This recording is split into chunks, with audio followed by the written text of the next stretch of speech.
Thank you. Don't let me have the last word. Did you want to speak? Yeah.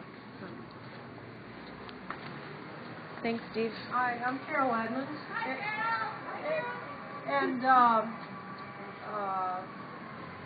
several months before Occupy got started, things that were going on in this country were really upsetting me, and I just kept sitting there shaking my head and saying to different friends, where is the rage? Why aren't we upset about this? Why are people sitting back, keeping quiet, and letting this stuff happen? And when Occupy came, I jumped on it. I mean, this was what I was looking for. I mean, there's just so many things that are going on. The energy companies raping our land, making our children sick with asthma from the dust from the strip mining. There is just so much going on with the mental health care system in this state. They are, it's just ridiculous. They keep cutting services, and now they're going to go to this sort of a HMO reform where the services are going to be sort of like rationed out by these for-profit companies. So, and there's reports on the web of the Department of Health and Social Services where they describe the treatment of the kids and how many's being served and this sort of thing, and basically saying that we have adequate facilities to take care of these folks. Well, that is not the case. We are exporting our mentally ill kids as far away as Tennessee and Florida and Georgia, and these poor people don't have the opportunity to be near their kids, and they're being shipped off to these out-of-state treatment centers, and this has got to be a stop put to it. I mean, this is a perfect example of people before profit, and that's what's going on in this country. There's profits, and the hell with the people.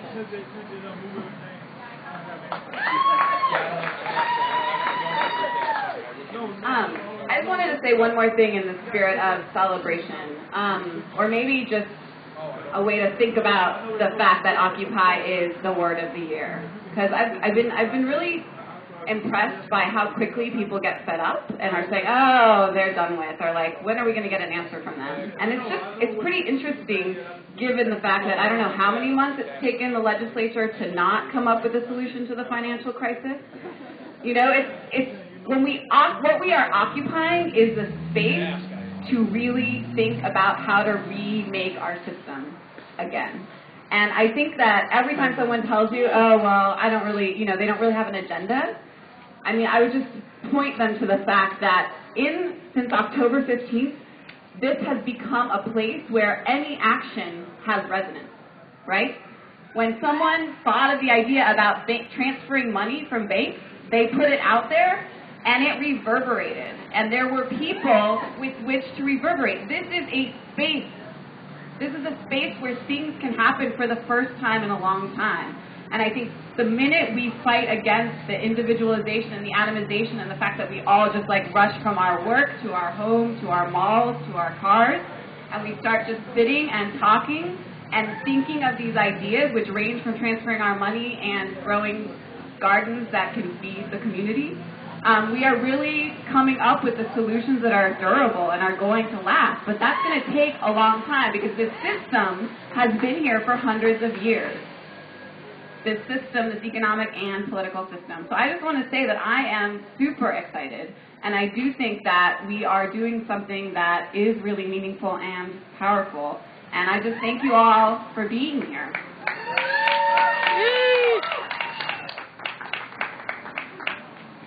I don't see anybody else in the sort of self-appointed line of people who want to speak next. So I did want to just issue out a call. If anybody else, this whole open mic thing can keep going. We do have a GA at 6 o'clock. And we have some small amounts of food there. If anybody else has food, wants to go and get it and come back, that'd be great. But We don't have a whole feast there right now.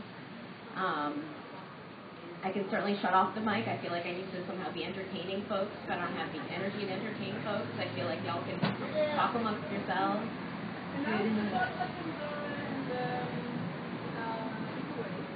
Oh, so Gal will be having a giveaway of extra clothing. Where is that going to be located, Gal?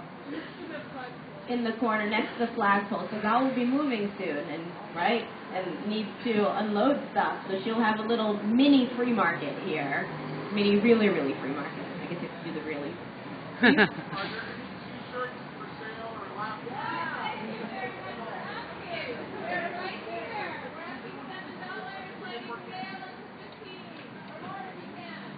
So Diane has T-shirts. Thank you for those who didn't hear because she's audible.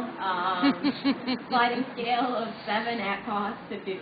If you can afford it, would be preferable. But if you can't, cost is good. Any other comments from the floor? Amanda, did you want to speak? Are you on? This is the little on-stack compiler. This is on board. You stand there and you don't have a camera in your hand. All right. Go ahead.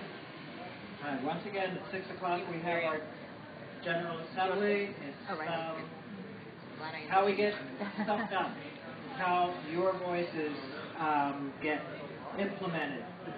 That's one of the things that Occupy is. We aren't leading anything. It's about hearing your voices. If you haven't been able to come out and chant, that's fine. If you haven't been able to come to a demonstration or a direct action, that's fine. This is an ongoing revolution.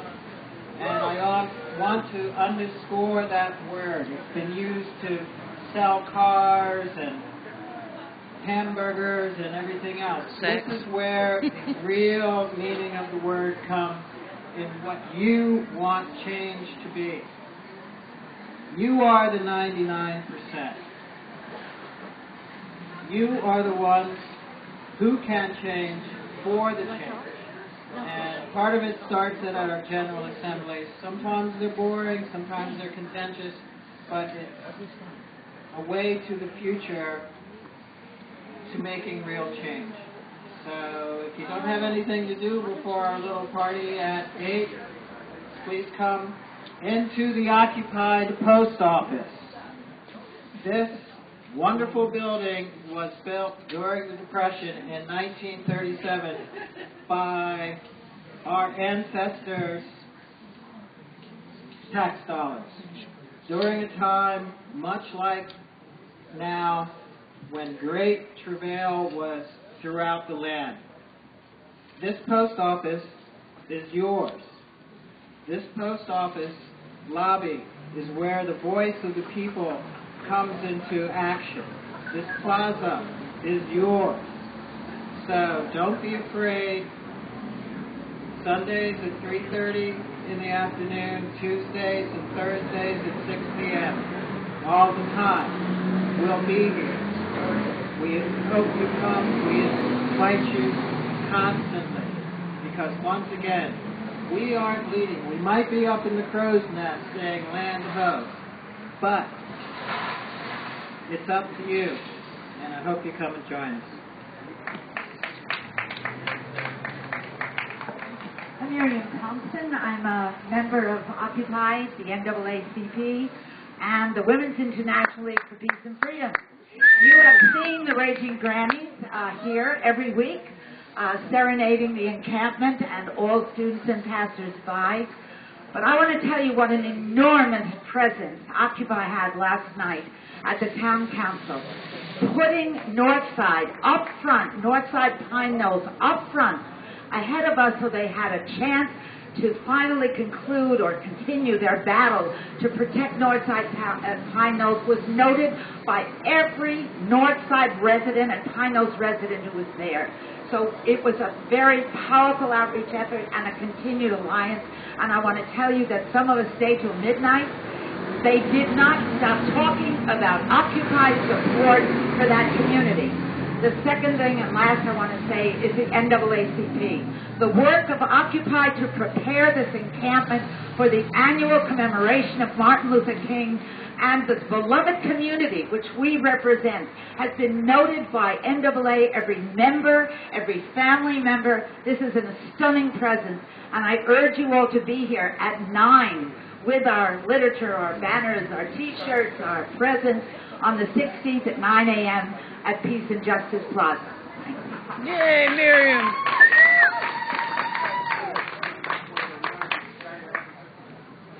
Hi, my name's Mark. Hi, Mark. Hi.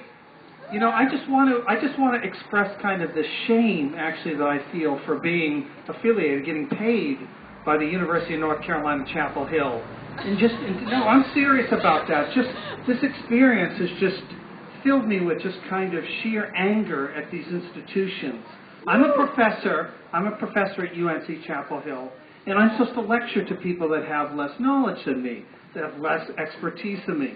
And our society is set up that way, through these technocratic experts, and experts kind of run our lives. And the best of times. And the worst of times, of course, people with no expertise, just a lot of money, decide who's going to live or who's going to die. But let's just assume it's the best of times, and technocratic university that has paid zero attention to what's happening here.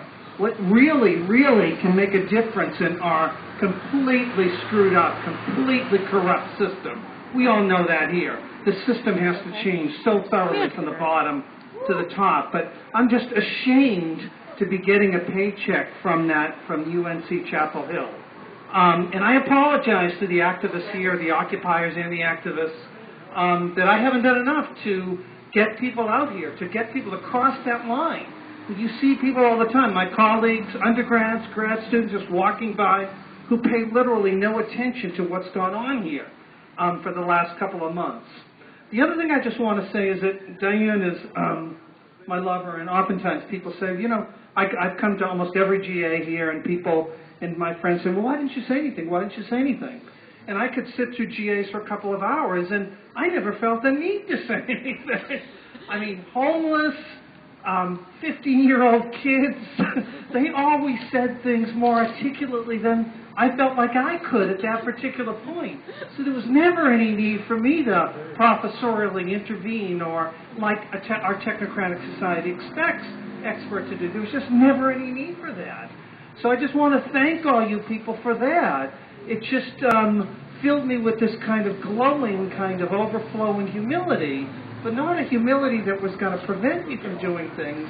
In some sense, a humility that reminded me how important kind of people who are living in a society are, and how hopelessly fucked up the experts who get appointed to decide things for the rest of us really are. And again, how Marx says that capital societies are completely set up on these inversions, that capitalism is always going to privilege dead things like money or houses over living people, people who are actually doing the work, people who are living in societies. And just this example of this monstrous inversion between this future, if the U.S. or if the world has a future, it's only going to grow from places like this. Yet our society thinks that the future can only grow from these dead, hideous, dead institutions that exist right there on the other side of the street. We all know that's wrong, that the future, any future that we manage to grasp, is going to come from here, and it's not going to come from these dead institutions, filled with dead people, with dead ideas, who claim that, in some sense, who claim a privilege over us who are trying to struggle for life and justice. That's all I want to say, but to the people, to the 15-year-olds and everybody else who said more articulately and more beautifully and more passionately what I could have said, I just want to say thanks, and I've learned so much from all of you, and it's been such a great experience.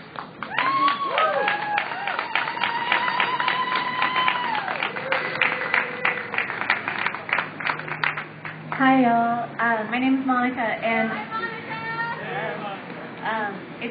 I wanted to offer something in the spirit of celebration, and it seems like maybe the open mic is wrapping up, so maybe this is a good place. I want to share with y'all and try and sing with y'all, if you're willing, a freedom song. So maybe if y'all want to come a little closer so we can hear each other and be really strong at our voices together, I think that will help.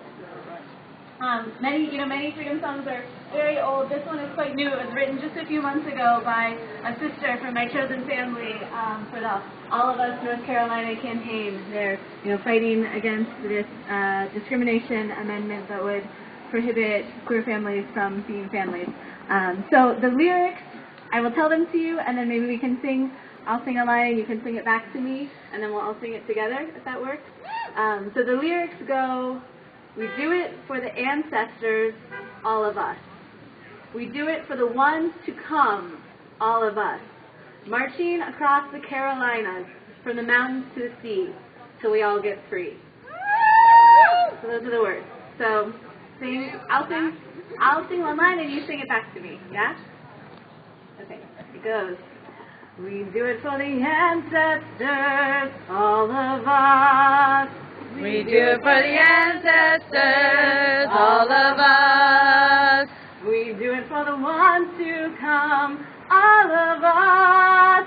We do it for the ones to come, all of us. Marching across the Carolinas, from the mountains to the seas.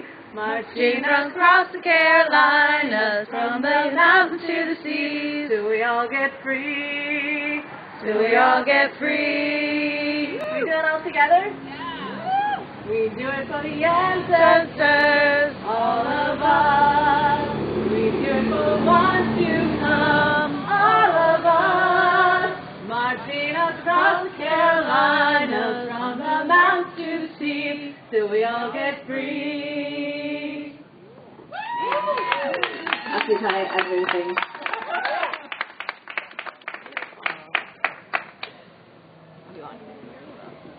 So the food's set up if everybody wants to So eat. food is set up. I think that was it. I did want to thank you, Miriam, for the reminder that we did consent, and I forgot to include that in the intro. We consent to break down the encampment in solidarity with and in support of the Martin Luther King Jr. Day celebration on Monday.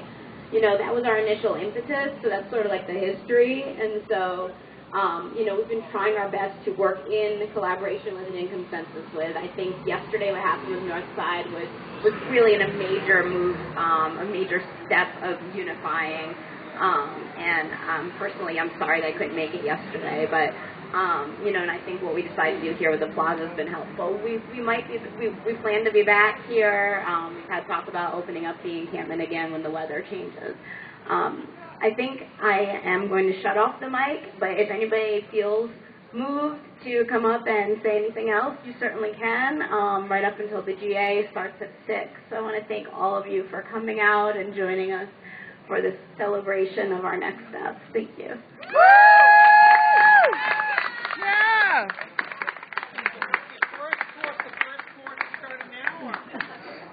The only course. The second course starts at your house.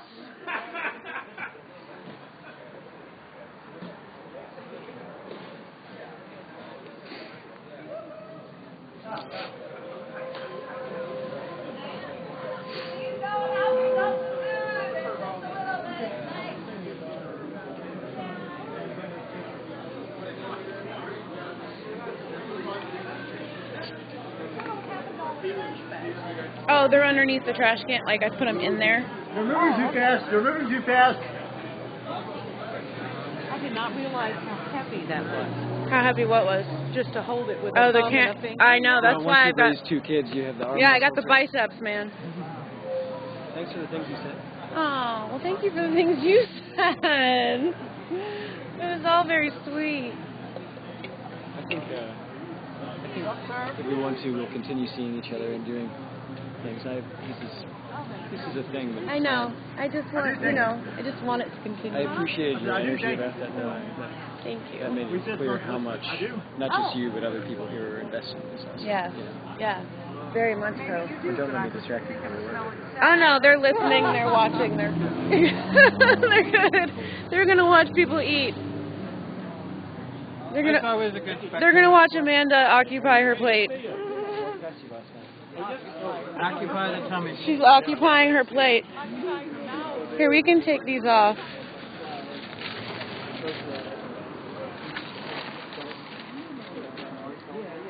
Vegetarian again? What? No, there's meat. On the sandwiches.